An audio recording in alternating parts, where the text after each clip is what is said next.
everyone, this is Evelyn, known as eStampily.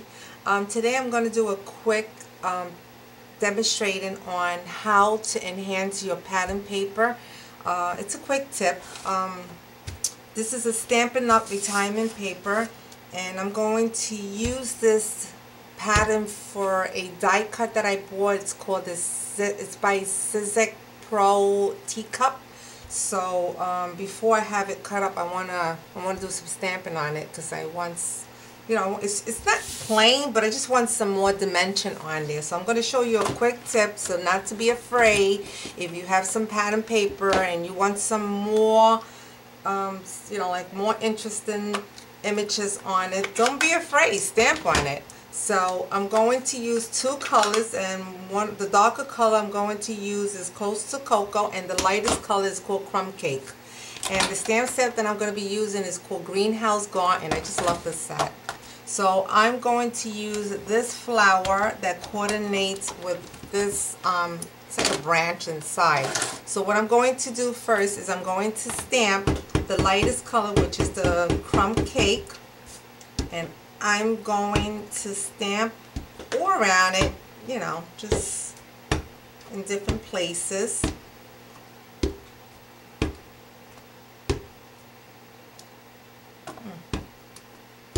Okay.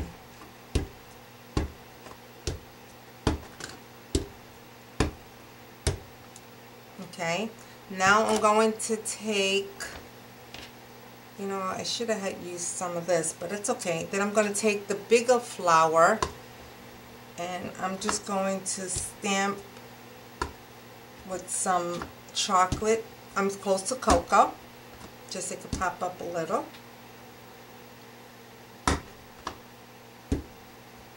Okay, put one over here.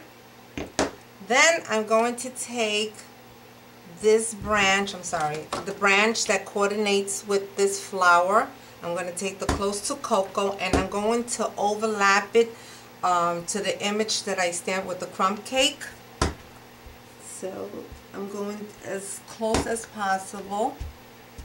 So that's what actually pops the flower more, is when you use a darker color. It's like a little branch.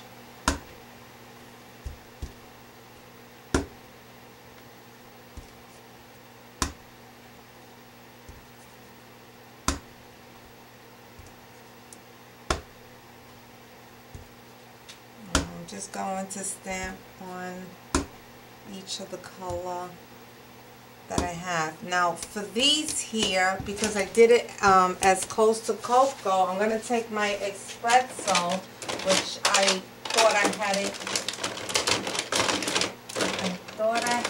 out here, and you can see me rumbling through my oh goodness, I always do this. Even in my class, I do this. Okay, you know what? I'm going to use, because I can't find my espresso color. It's a darker color, but what I'm going to do is, let me try the chocolate chip and see if I can get it. Because some espresso happens to be much darker than Close to Cocoa. But, it's a chocolate chip, but I'm going to give it a shot. Oh, it works, it works, it works. You can see it. I'll give you a nice close-up once I'm finished with it.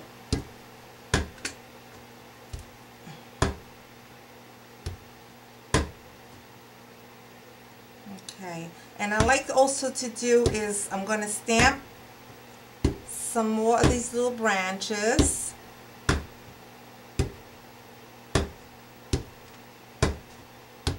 It comes out so cute. And let me see what else we have here. Okay, and then I'm going to take, I think I like I don't want to put too much on it. I was going to take my